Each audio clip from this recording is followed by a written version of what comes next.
नमस्कार, यूसीसी पर इस खास पेशकश में आप सभी का बहुत स्वागत है। आपके साथ मैं हूं दीपिका नेगी। साल 1949 की बात है। संविधान सभा की बैठक चल रही थी। यूनिफॉर्म सिविल कोड पर गर्मागर्म बहस जारी थी। कई नेता इसके पक्ष में थे जबकि कई इसके विरोध में तर्क दे रहे थे। तब प्रारूप समिति के अध्यक्ष बाबा साहेब डॉक्टर भीमराव अंबेडकर ने कहा कि किसी को यह नहीं मानना चाहिए कि अगर राज्य के पास शक्ति है तो वो इसे तुरंत ही लागू कर देगा। मुझे लगता है कि ऐसा करने वाला कोई पागल ही सरकार होगा। बहरहाल वक्त बदल चुका है और करीब 70 साल के बाद आज की सरकार के मुखिया की पहल पर देश भर में यूनिफॉर्म सिविल कोड पर एक नए सिरे से बहस फिर से शुरू हो गई है।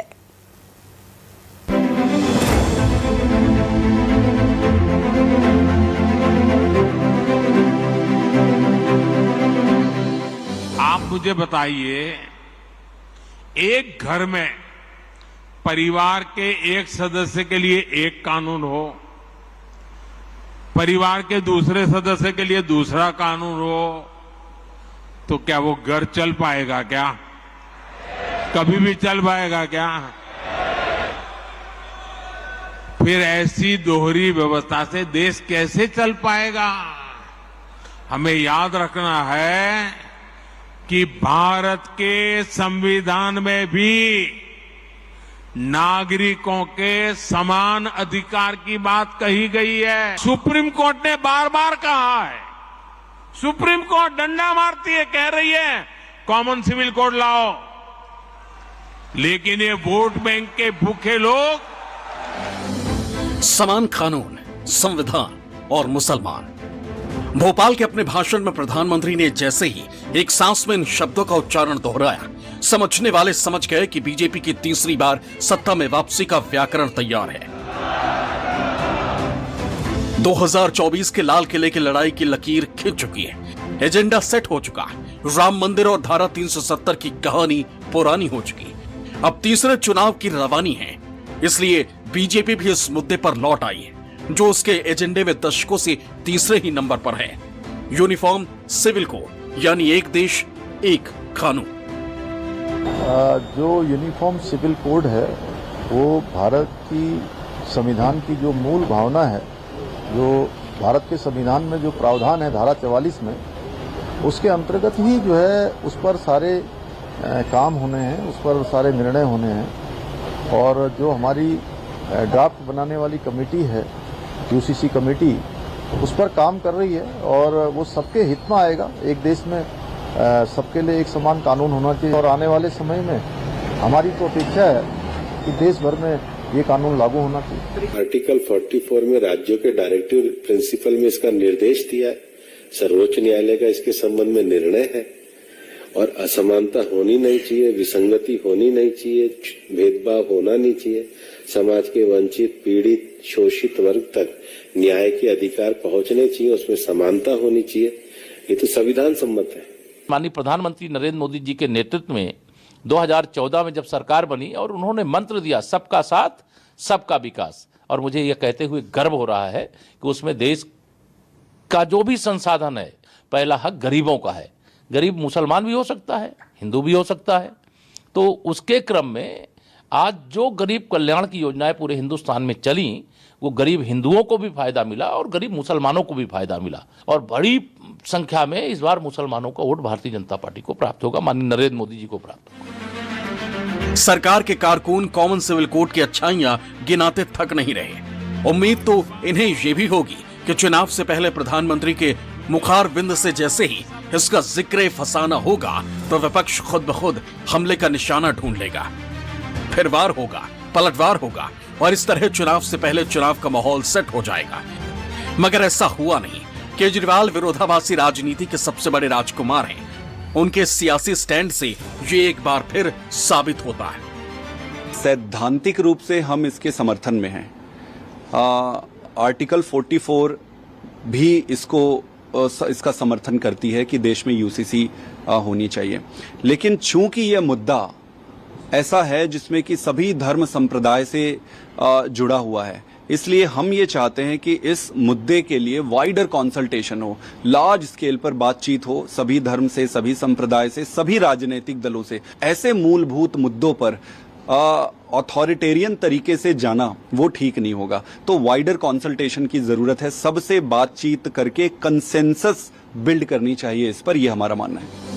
सिद्धांत पर समर्थन के आम आदमी पार्टी के इस स्टैंड ने बीजेपी को जितना चौंकाया होगा उतना ही विपक्ष के उनके उन साथियों को भी जरूर अचरज में डाला होगा जो कुछ दिनों पहले उनसे पटना में मिले थे। 23 जून को पटना में महागठबंधन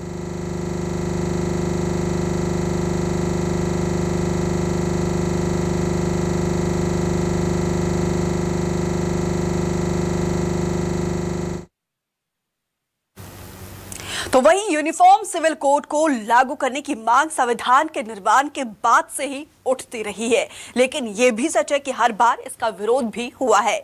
यूसीसी के हिमायती ये मानते हैं कि संविधान के नागरिकों को कुछ मूलभूत अधिकार दिए गए हैं, यूसीसी को लागू न करना इनकी हनक है, जबकि विरोधियों का अवसर ये तर्क होता है कि ऐसा करना हमारे मूल धार्मिक अधिकारों के विरुद्ध होगा।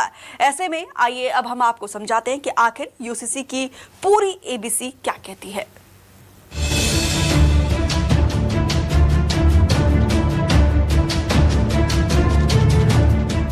भारतीय जनता पार्टी की सरकारें कॉमन सिविल कोड की दिशा में आगे बढ़ गई।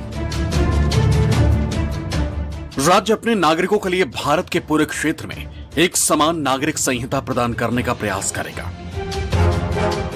बीजेपी संविधान की इसी व्यवस्था के आधार पर पिछले कई दशकों से देश में यूनिफॉर्म सिविल कोड लाने की वकालत करती रही, मगर बहुत चालाकी से इस बात को छिपा ले जाती है कि ये दरअसल संविधान के उस नीति निर्देशक तत्व का हिस्सा है जो एक आदर्श राज्य की परिकल्पना पर आधारित है।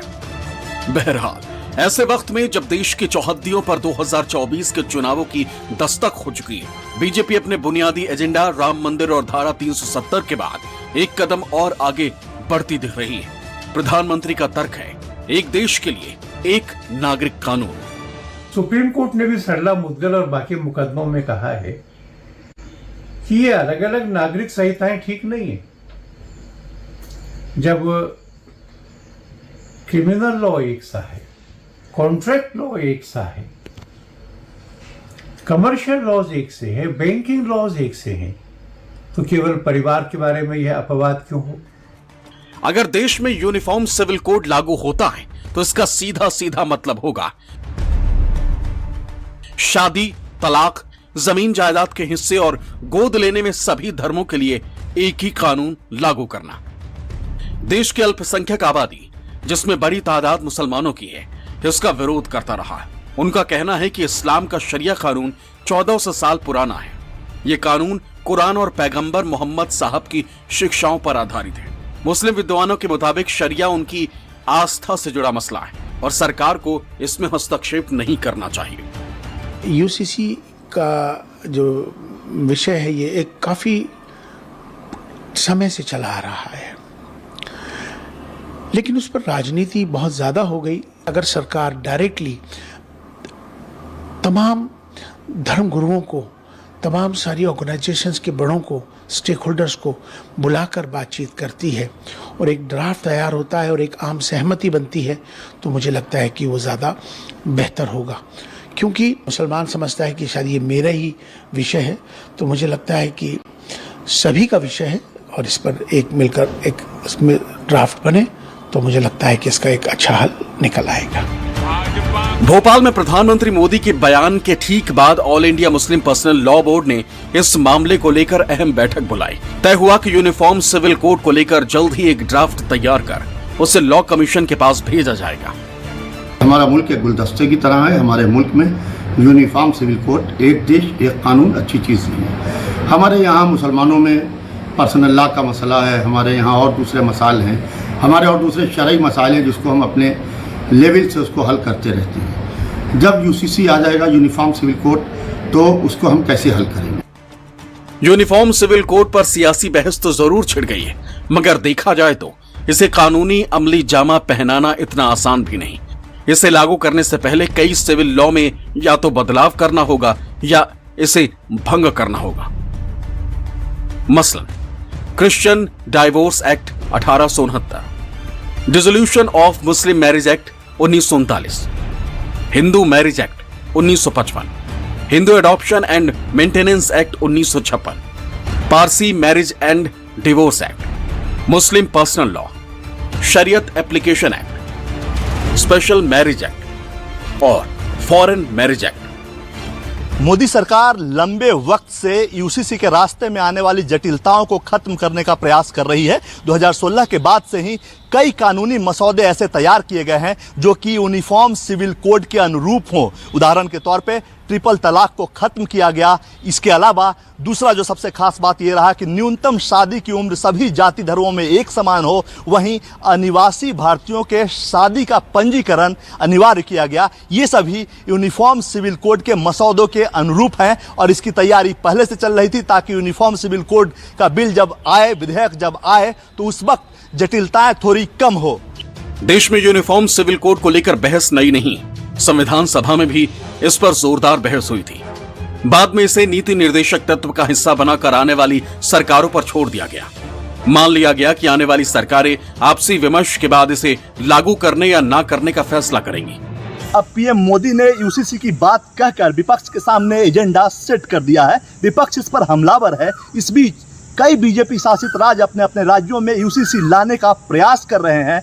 बीजेपी को उम्मीद है कि विधि आयोग की रिपोर्ट आने के बाद ये बिल संसद में आएगा और इसी मानसून सत्र में इस मुद्दे पर बात हो सकती है और उसे संख्या बल से भी पूरा भरोसा है कि अगर ये बिल आता है तो आराम से इसे संसद में पास करा लिया जाएगा। भोपाल से विपिन श्रीवास्तव के साथ कुमार गौरव, न्यूज़ 24।